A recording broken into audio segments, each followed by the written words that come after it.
Today on an all-new Dr. Phil, she's anorexic. She wants to blame me for where she's at. I wish she knew the battle that was going on inside me. I think she is on the brink of organ shutdown. And everyone is playing the blame game. She says she does it for attention. She does it for shock value because it pisses you off. Plus, kidnapping survivor Michelle Knight is back I got really good news for you. I'm married. with exclusive new details. Have you shared with your husband what you went through? Let's do it. Have a good show, everybody. Here we go. This is a safe place to talk about hard things. Stand by. We'll count you down. Today's going to be a changing day in your life. 5, 4. I am not giving up on you.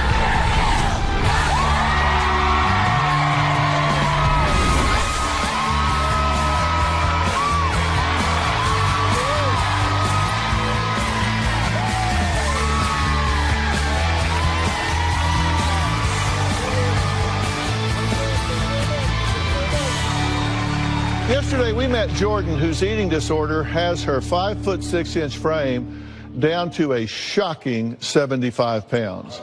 Now, her parents came to me gravely concerned that their daughter is absolutely on death's door. Jordan revealed that a big reason she continues to starve herself is to purposely punish her mother, Angela, who she says her eating disorder is aimed directly at.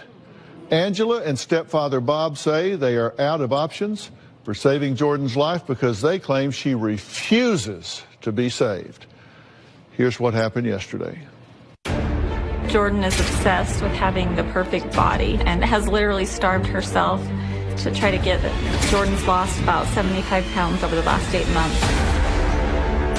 She's really emaciated. You can see the bones in her face. Her eyes are sunken in, her body's sunken in. I can't stand to look at Jordan anymore. She reminds me of a shriveled up little old lady. You recognize that at 75 pounds, she is absolutely on the thresh of organ shutdown, right? Mm-hmm. You spent $100,000. She's been in inpatient treatment 4 times. 5 therapists have essentially fired her. What would you do different? Maybe I enable her too much. She wants this food. She wants this treatment center. She wants... Do you think that's wrong? Yeah. But it's not working, so why do you keep doing it? I don't want to die.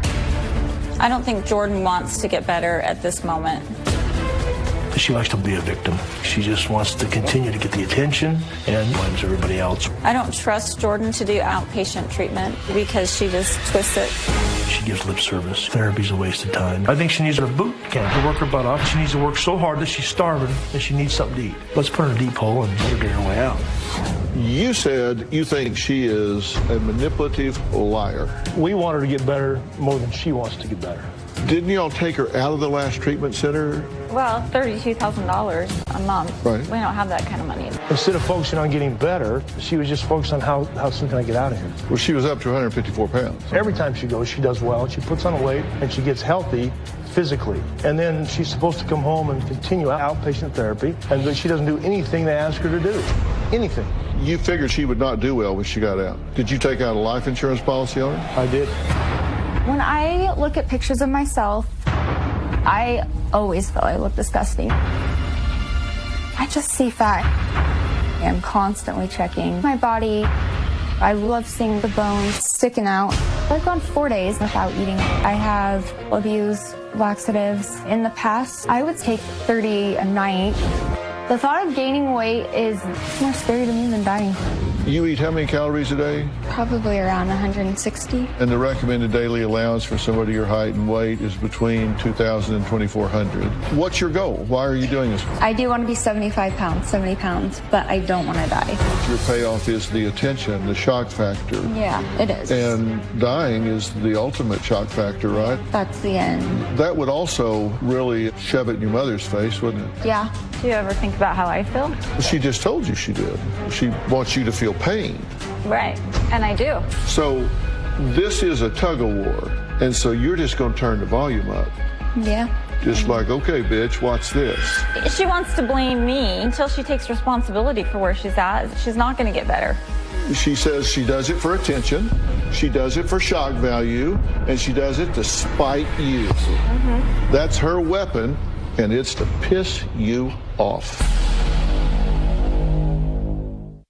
Well, Jordan claims her stepfather, Bob, has not only turned her mother against her, but is also making it more difficult for her to get better. Now, Angela admits that she's parented Jordan out of fear and guilt because she wasn't there, she got a divorce, so she feels like she has to make it up to her. And she says she's been doing this for so long, she doesn't know how to even begin to stop.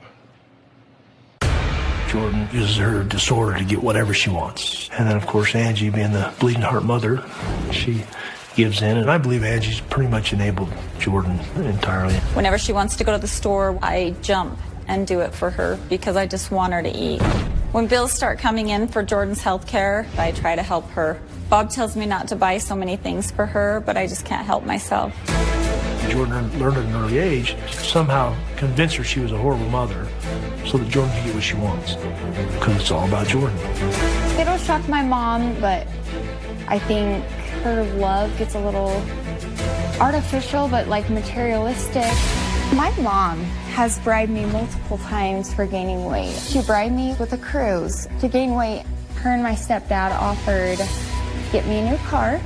What she's doing right now is the complete opposite. It's not helping. I worked really hard over the last several years to give Jordan everything she's wanted in life.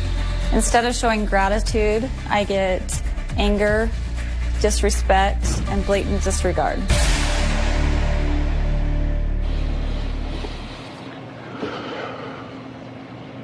What do you want to say? It's just super hurtful. I don't know, like if she isn't going to get better, I need to figure out how to emotionally remove myself from it. I don't know what else to do. Here's the thing. Let's assume she chooses to continue this to the point of death. Do you want to be in a position where you can say, I did everything I knew how to do? I made some mistakes early on, but I got a plan, and I disciplined myself and I executed that. You want to know I did everything I could. Okay, because you can't solve this for her. She has to solve it. And let me tell you some things, and you correct me if I'm wrong here about what you said. Jordan says that she holds on to her anorexia because it's the last bit of control she has. We just talked about that, right? Plus, she admits that she continues doing it to get back at you, as well as getting a high from the attention she gets from her mother and her stepfather worrying about her. She likes to see you fret about her because it makes her feel like you care. And if we don't fret, then she tells us we don't care again, right? Mm-hmm. All right. She says her relationship with you has been destroyed and that you are mentally and verbally abusive to her, and that in the past you have tried to bribe her with material things like designer clothes and a new car, and she believes that you absolutely hate her. This is what she says, and that you're the mastermind behind this whole thing. So she's demonized you as alienating her mother from her, and so she's doing all of this manipulation to get your attention and control. Well, and Bob's just trying to help me get through it, and then she takes that as that he's manipulator, the mastermind, or whatever. I need you to stop playing the game. You're not any kind of therapist, right? Absolutely not. Okay, don't ever pursue that line of work. I wouldn't. You're not cut out for it. And later, Do I need help? Yeah, I think she is on the absolute brink of organ shutdown. I agree. I wish you knew the battle that was going on inside me.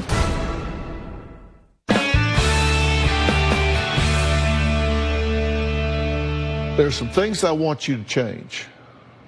Okay? Now, I got some things I want to say to her, but I want to talk to you guys about some things here.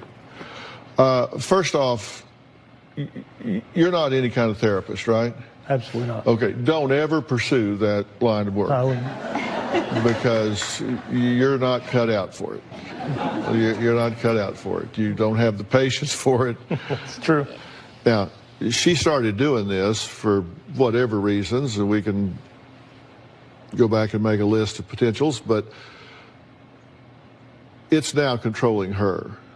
I mean, for God's sake, she's given it a name, and the name is whispering in her ear saying, We agree. you know, just keep it up. Come on, you're doing good. You ate an extra rice check today. Spit it out. You know, it's gotten to that point where she's isolated to the point that she's really withdrawn, and what she wants to do is be alone with her disease. Right? Yeah. We'll get to that in a minute. But here's what I need for you two to do. I need you to stop playing the game. You're playing the anorexia game. Weighing, you know, how much do you weigh? How much did you gain? How much did you lose? Buying special food, eating this, eating that. You got to stop playing that game, because you've entered the world of anorexia. You're starting to be a player in the anorexia drama, and that is enabling. Right. Do you think you're going to discipline her into eating? No. Do you think you're going to shame her into eating? No. Trust me, you're not. So you have to give yourself permission, in fact, require yourself to say, this is not something I can do. So I'm not going to become part of this play. Now, what you can plug into is the mother-daughter relationship game. If she wants to work on that dynamic, then you can talk about that, but not about anorexia. If she wants to talk about the fact that you being loyal to him is at her expense, you can talk about that. Because she doesn't know what she doesn't know. You don't understand. We have different accounts. She has one account for daughter love and another account for romantic significant other love. And she can love him 100% and not affect the balance in her account for loving you one bit. Has nothing to do with it. And you're interpreting this as her loving Bob as being at your expense. That she's divided that love in half, 50% for him, 50% for you. No, it's not. It's 100% for him, 100% for you. This is not a competition. You're both on the receiving end.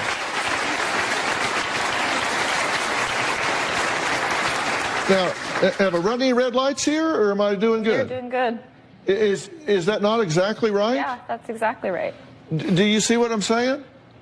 I see what you're saying, but I just don't see how it's genuine, because they were on and off about even coming on the show. Like, and I'm not saying I'm in the right, but I'm just very confused as to where this is coming from, because it's not what I was told. Whether they're on, off, right, wrong, doesn't change the reality of what I'm telling you. Because I was damn sure not on and off about being here. I was set to come every step of the way. Yeah. That doesn't change the reality of what I'm saying. I would say that to you and you and you and you and you. We all, isn't that the way it works? So how do you question that? And I guess I can. I guess I don't know, and I'm probably not educated in that. But if I was just saying how I felt, but I hear. Sure. Yeah. Next. So where did Jordan's struggles begin? Maybe we know, maybe we don't. I'm not sure I really care. What I care about is where we are now and what we do next. We'll be right back.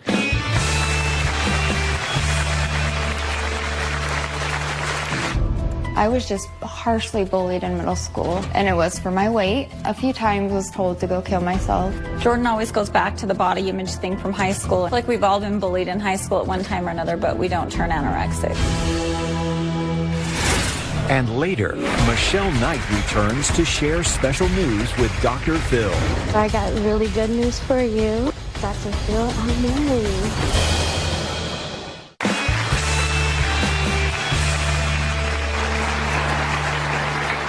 Well, I'm here with Jordan, who has been battling a severe eating disorder for many years. She weighs 75 pounds now. She's 5'6". This has gotten to the point where it is life-threatening. So what do you want from your mother that you're not getting besides getting rid of him? I still feel that you guys think, however long it's been I've had it, that I just need to be over it, when in fact it's been at its worst, and so I need some understanding, because I feel like in your eyes I have to be perfect with this outpatient team, and I get so scared of like the retaliation of, you lost weight this appointment, like you're in trouble. You yell, you get mad, and it's like, at one point I get how exhausting it is, but at the same time, like, I wish you knew the battle that was going on inside me. And it's not that easy because this is my 10th year of anorexia. What is it you want them to understand that they do not understand? This is a great time to give it a voice. To understand that I need some control in my life too. That because you have the guardianship, you don't get to control everything. Like, I just feel like, let me have some control and learn from my mistakes, and I'm hoping I do. I hope that does help. But I mean that in the aspects of friends who I hang out with, I mean the whole realm. What is it you want the freedom to do that you don't have the freedom to do? To pick and choose my friends, to pick and choose. That's one. What else? Pick and choose what I do throughout my day, to pick and choose my job, to pick and choose what TV shows I watch. I mean, I just feel like... What job, though? I would love for you to have a job. Do I need help? Yeah. But I need... And honestly, I don't know. I haven't had it. I've never had this opportunity because I feel like I've been controlled for so long. So, I mean, it's really hard to say. No, I think you're doing a good job. I think you've articulated some things that seem very reasonable to me. Perception is reality. I mean, if you perceive something to be a certain way, then, and we tend to believe what we tell ourselves, then to us, that's our prison. You know, that's our reality. Right. And she's 23. Right. And she has this illness that's going to be dealt with in a different way. I am telling you, look, I've been in this profession for 45 years. This is not the first or worst anorexic I've dealt with. Many have died. I'm sorry to tell you, many have died. I've seen many in the hospital, and they never got out. She has time to turn this around. And I can tell you, if you don't unplug like I'm telling you, and you can do, then nothing's going to change here. She's telling you her currency is attention. Her currency is shock value.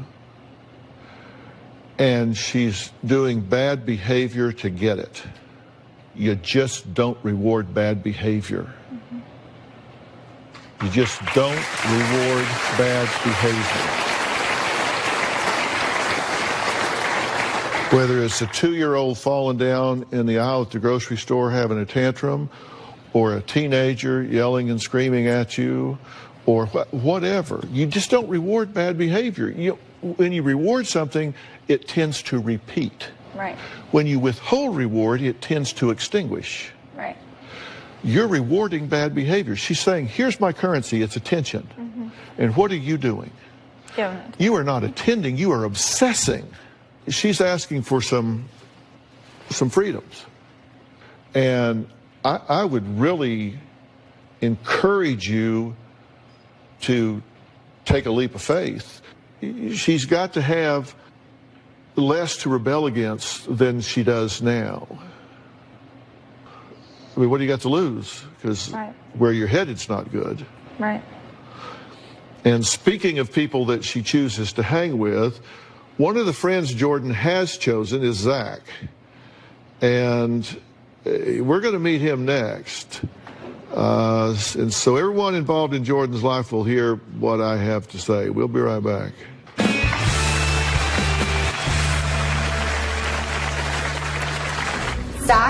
has been the most supportive person I've ever met.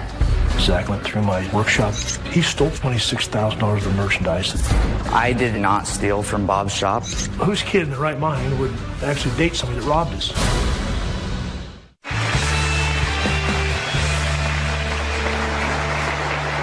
Well, Jordan's boyfriend, Zach, claims he is her only support system. So why do Bob and Angela want Zach to stay far away from their daughter? Well, take a look.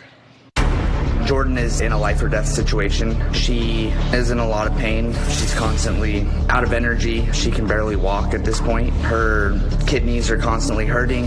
We talk every day, and I'm there to listen to her with a non-judgmental stance instead of what her parents tell her a lot of the times. Jordan has literally used the words terrified of her mother and stepfather. They like to use tough love, but that's not helping Jordan whatsoever. Zach has been the most supportive person I've ever met. But you only seen him twice, and you're in a serious relationship with him. Zach is helping me through my anorexia because he has a history of addiction, and so I feel like he understands it to some point. And I just think that he genuinely cares. But you also knew that he's one of the guys that stole from us, right? Zach, in 2014, they went through my workshop by my house and they robbed us. He stole from us $22,000 to $26,000 of merchandise. I did not steal from Bob's shop. I did offer to help pawn some things. I was using drugs at the time and obviously needed money for my next high. We just found out a few days ago that Jordan and Zach are seeing one another. Whose kid in their right mind would actually date somebody that robbed us? I think Bob and Angela should definitely take a look at themselves and how they negatively impact Jordan with her disease. I just don't think it's a healthy relationship. I don't think two recovery addicts are a good partnership or a good friendship. It's a disaster waiting to happen. Zach, thanks for being here. No problem. You guys are in a relationship? Yes, sir. And how'd you meet? When I was in treatment, she was working there. And we kind of found out that we were from the same hometown. She ended up moving back. We started talking. And you've got a history with Bob? Yes, I guess so. I wasn't really aware of it. I didn't know that, like, Jordan and that was her stepfather. Like, I had no idea about any of that. Did you rob the man? No, I did not. I have come clean about what I have done. And I know the person that did. I didn't know, like, at the time that he did it or before it was happening. But you were involved at some level, right? Correct. Because you were on videotape selling some of the stolen goods. Correct. Correct? So my friend asked me if I would come down to Utah with him and pawn some stolen stuff that he'd stole from several houses, and I agreed to do that. So just coincidentally, you're selling her stepfather's stolen property at a pawn shop. Yeah, I know that sounds crazy, but that is exactly what happened. He knew whose stuff it was. Well, let's assume for argument's sake that that's all there is to it. Right. That's not good. No, not good at all. You were on drugs at the time? Correct, sir. Are you on drugs now? No, I'm not. I'm almost 10 months sober. Some things...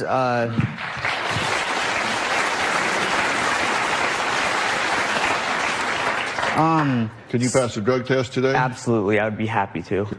And I would also be happy to take a lie detector test about stealing from, like, I'd be happy to do that. Like, I don't think you guys are bad people, and I think you do love her. I think that there's some things that need to happen and change, but, like, I have really worked on myself and changed my life. And I've seen it's possible, but I've been at a hopeless place, and I've been to the bottom. I've been on the streets of Salt Lake City, homeless, you know, and sometimes, like, these emotions that I get and stuff are hard to cope with and deal with. It's something new that I'm learning how to do.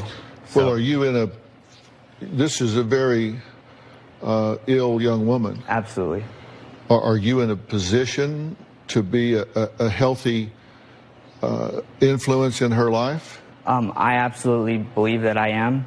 So where did Jordan and her family go from here? I'm going to tell them what I think after the break. It's going to be very specific.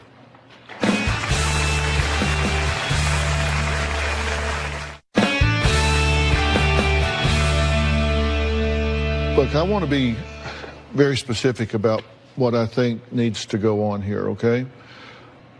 Two things need to happen. Her health needs to be protected, Right. which means she has to be very closely monitored medically. Right. And I think she needs to be in the hospital personally, because I think she is on the absolute brink of organ shutdown. I agree. I agree. And I think there needs to be a very focused intervention on the relationship between the two of you to the exclusion of all else. Because if you don't deal with that, then nothing else is going to work. What I would suggest is a professional brokering a peace between the two of you, because I think it will not take very long, and I think it will have a huge difference on the course of where we go. There are what I call 4 stages of readiness. 4 stages of readiness. Stage 1 is when you're compelled by authority, like court-ordered anger management or whatever. You go because the court says go there, go jail. Stage 2 is when you do it to escape criticism. You just do it so they get off your back. Stage 3 is you're intellectually motivated. You know you need to, you just don't feel like it. Then there's stage 4. That's when you are mentally, emotionally desperate to escape your circumstance. That's when you look yourself in the mirror and say, I won't take this from myself another second, of another minute, of another hour, of another day. I don't care how scary it is on the other side. I won't take this from me for another second. If you will do what you need hospital-wise to make sure that you are protected physically, medically, biochemically, and you will engage in an intensive course of therapeutic intervention with your mother to resolve whatever this thing is between the two of you, then, and only then, I will introduce you to Patty Evans. Hey, Jordan. Patty is with Meadows Behavioral Health, which has a treatment center called the Meadows Ranch that specializes in treating eating disorders and trauma, along with these co-occurring disorders, specifically in women. Dr. Phil, thank you so much. We just are honored to work with you. This is a very difficult situation. We do think it's life-threatening, as you presented early in the show. You've laid out a plan. If you go through that part of the plan, then we are going to offer you what I think is world-class treatment for your eating disorder. We'll be with you every step of the way. This is medical. We're rooted in neuroscience, so we're going to deal with trauma and maybe early childhood things. And we are going to help you with, how do I feed myself? How do I prepare my food?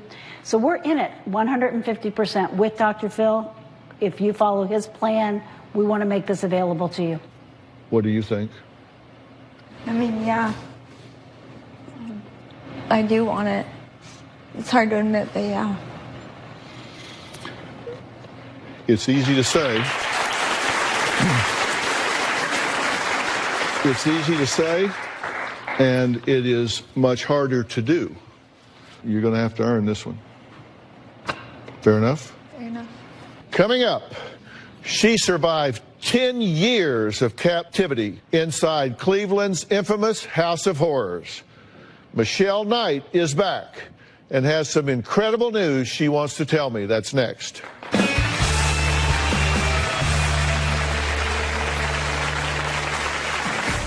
This is the biggest news I got for you, Dr. Phil. This is my sweetheart, Miguel. Now that I found love and I'm happy, I can do anything.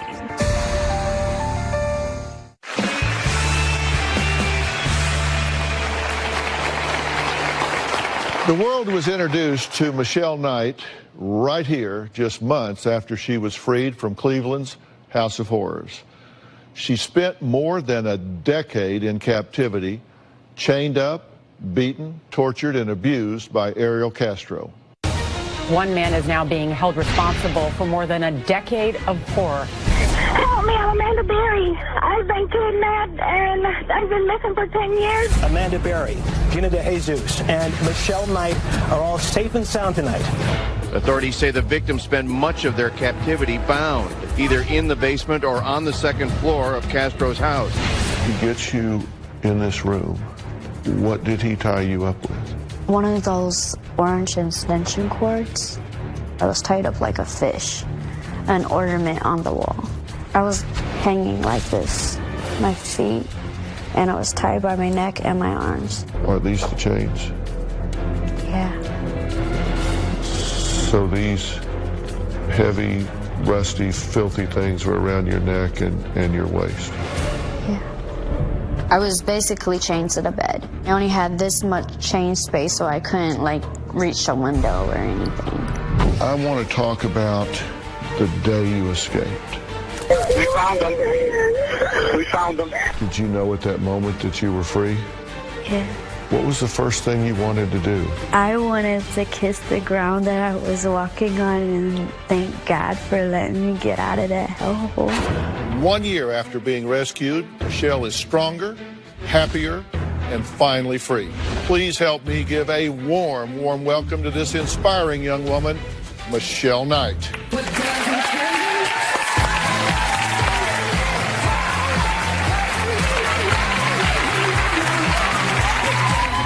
You decided to write a book, right? Yes. This is the book.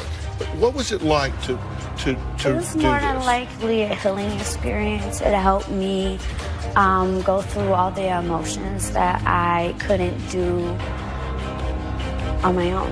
On Lifetime, a true horror story coming back to life, the Cleveland kidnappings. What made me decide to share my story is to give hope and courage to other people. Please don't be scared. We're gonna be okay. We can get out of here. What do you hope people get out of this movie? Michelle is more than just a victim, okay? She's a survivor. I adore her. She changed my life. Well, now, almost 5 years after beginning her new life, Michelle has written a brand new book called Life After Darkness. And in it, she reveals how she finally found peace, happiness, and yes, even love. Take a look. I am feeling really good.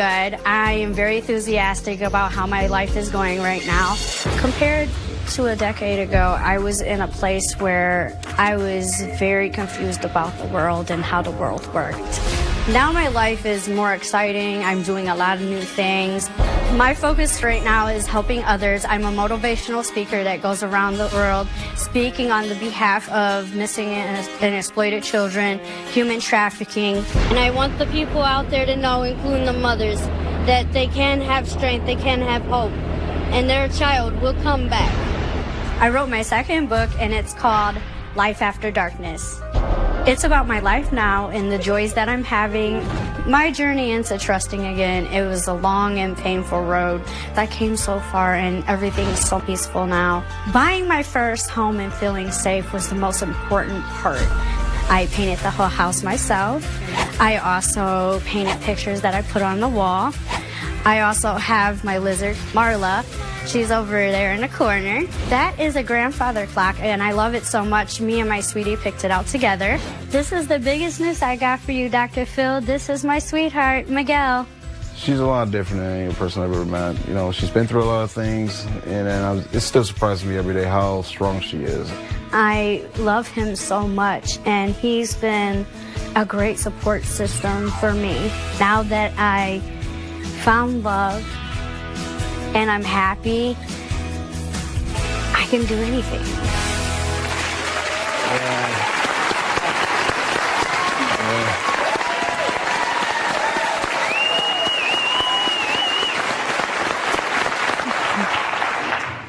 It's so good to see you. It's so good to see you. I got really good news for you. Well, yeah, I understand you have a big announcement, so Yes, tell us what I it do. is. Dr. Phil, I'm married. So, wow. Oh, my gosh. Now, you and I know how big a deal that is, right? Look at these wedding pictures.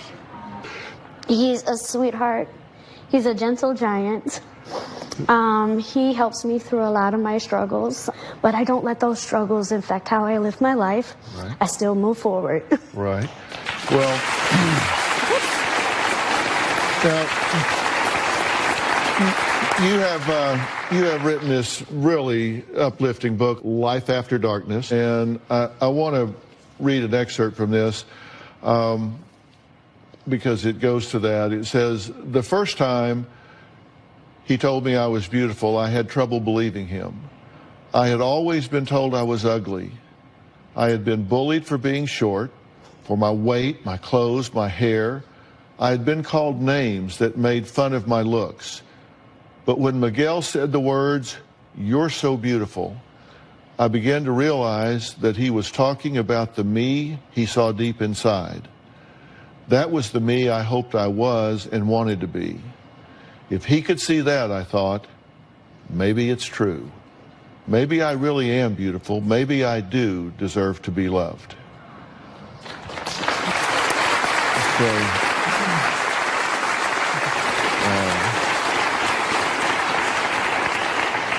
that was an important reckoning for you, wasn't it? Yes. How'd you meet? Oh my. We met through mutual friends. And then one day, didn't even realize he was in the same place that I was. I'm walking out of the bathroom. He's walking out of the bathroom. I was looking at my phone, and he was looking at his phone, and we collided together. Yeah. And then I looked up, and I was like, that's you that I've been talking to. Yeah, that's you. And then he looked down and he was like, oh my gosh, I can't believe it. All right, coming up, Michelle reveals how her new marriage has already hit a few bumps in the road. That's next. Well, we are back with Michelle Knight, who survived being kidnapped and held captive for more than a decade in Ariel Castro's Cleveland House of Horrors. Now, she has written a new book called Life After Darkness, and this is just terrific. Why did you decide to write the book? I decided to write the book because millions of women and children were asking me on Facebook, how do I do it? Yeah. How do I survive each and every day?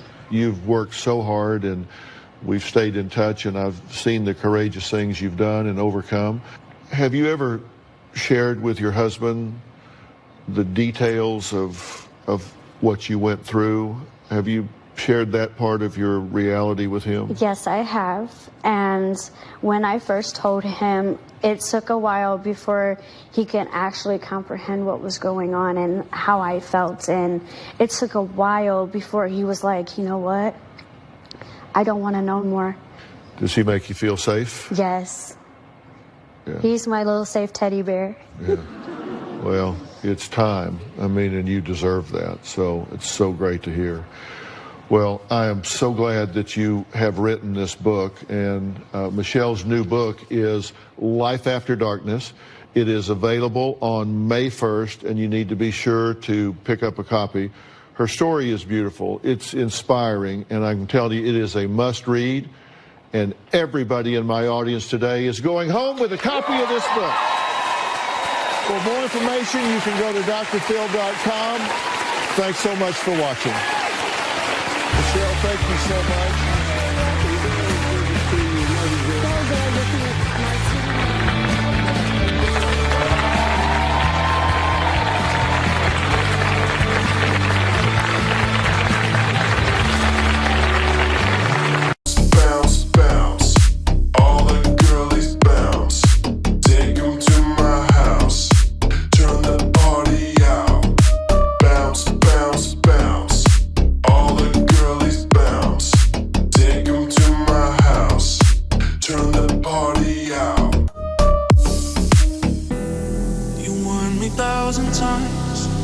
Memories can kill ya, but I didn't hear ya. I thought that I could fly, but woke up on the asphalt. I swear there was the last time. I've always been naive. Call it